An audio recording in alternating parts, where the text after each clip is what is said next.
anteriormente, de pretensiones muy poco democráticas que tuvo. Trevijano intentó un golpe de Estado con Mario Conde.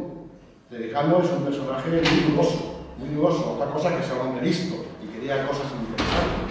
Trevijano, para los que no lo conozcan, fue el banquero del primer presidente de Guinea antes de Obiang. Es decir, es un hombre que ha intentado siempre estar dentro del poder y cuando le ha salido mal aparece como un tábano del poder. Dicho eso para situar al personaje porque creo que no es muy divertido, aunque sé que su web y sé una radio que tiene produce esa especie de mistificación. Evidentemente, libertad y democracia es lo mismo. No hay libertad sin democracia ni democracia sin libertad. Lo que pasa que ciertamente, como decía el 15L, lo llaman democracia y no lo es. Es como si yo digo que esa silla es una fuente. No es una fuente. No es una fuente. Entonces, la mistificación del nominalismo de democracia hace que nos hagamos un poco reactivos al concepto de democracia. Pero el concepto de democracia es muy claro. Es el gobierno del pueblo, por el pueblo y para el pueblo. El gobierno de la mayoría social. Todo aquello que no es así, no es democracia, aunque lo etiqueten como quieran, con aditivos, con colorantes y con otras historias. El concepto de traidores, claro, depende de dónde se parta. Para mí no son traidores porque yo no creo en un sistema de delegación en el que deposito mi voto para que hagan algo que sé que no van a hacer y que se repite desde el principio de la transición.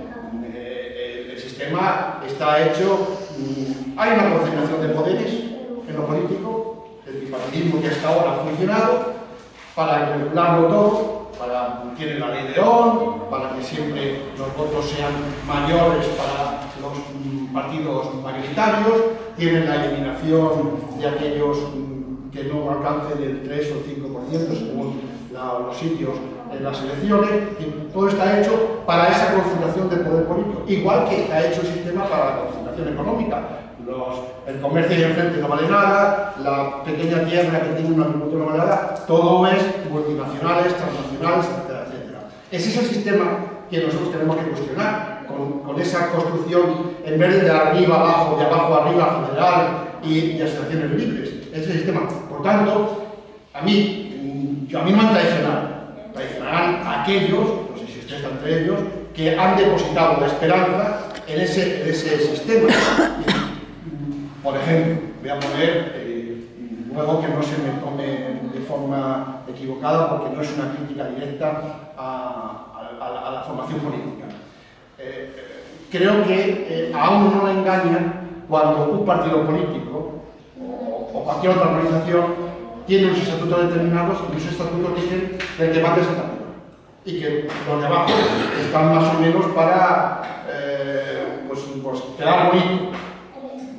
Si tú crees en eso, pues no te han engañado. Ahora, si has creído que eran otras cosas, porque en el programa electoral han dicho que te van a dar la felicidad, que te van a dar la renta básica, que los quieres cuánto, y después, cuando llegan al poder, lo que sea, no lo hacen, pues te sientes defraudado. Digo esto, por ejemplo, el caso de Podemos.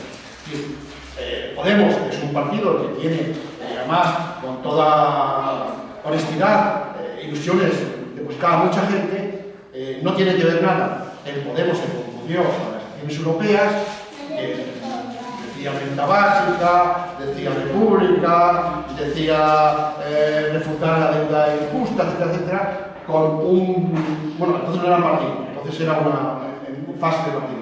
Con un partido que ahora concurre a las elecciones, ya toca poder y se ha olvidado de todo eso y claramente está diseñado como un partido clásico, con una asunción vertical de arriba abajo, en la que los círculos son más o menos, de alguna forma, replicantes de lo que se decide a otros niveles.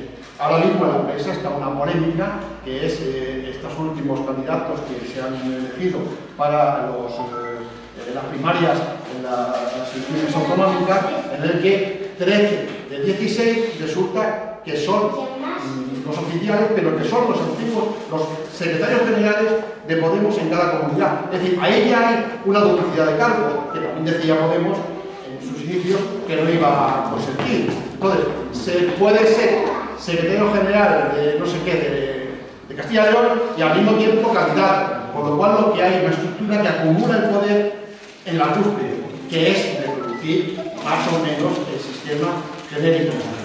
Eso, bueno, puede traer ilusiones porque no estaba en el poder, y además puede traer ilusiones porque en su programa, en lo que vende, en lo que ofrece, pues ofrece cosas que suenan muy bien. Pero ahí hay un mecanismo, como digo, de concentración política y concentración económica, que los dos se rigen por el mismo fenómeno, oferta y demanda. En la economía, oferta y demanda, y en la política, en este tipo de estructura vertical, autoritaria, jerárquica, disciplinada, también yo ofrezco al partido unas cosas que suenan muy bien y se acercan a tu demanda y tú te votas y después hacer lo que quiero. Por eso, por ejemplo, buscan allí donde hay más votos, y de ahí esa calificación de Podemos de que no son ni derecha ni izquierda, que son del centro del tablero. Por tanto, digo, en ese sentido, y respeto todas las opiniones, que lo que no se puede es descalificar el concepto de democracia porque es inexistente. La ley Mordaza, evidentemente, lo que intenta es poner freno a ese salpullido, de momento salpullido, a lo mejor se convierte en un vendaval que ha originado pues las respuestas que han tenido en diferentes sitios de España de las políticas austericidas, y fomentadas fundamentalmente por ese espíritu del 15M. El 15M ha desaparecido, pero ha quedado el espíritu, que es lo que intento decir en el municipalismo libertario. A lo mejor en unas elecciones